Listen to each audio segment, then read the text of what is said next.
মাধবপুরে শীতার্তদের মাঝে কম্বল বিতরণ। স্টাফ রিপোর্টার কামাল মিয়ার রিপোর্ট।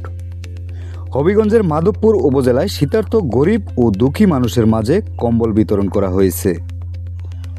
শনিবার নিজ বাড়িতে এই কম্বল বিতরণ কর্মসূচির আয়োজন করেন মিজান মিয়া।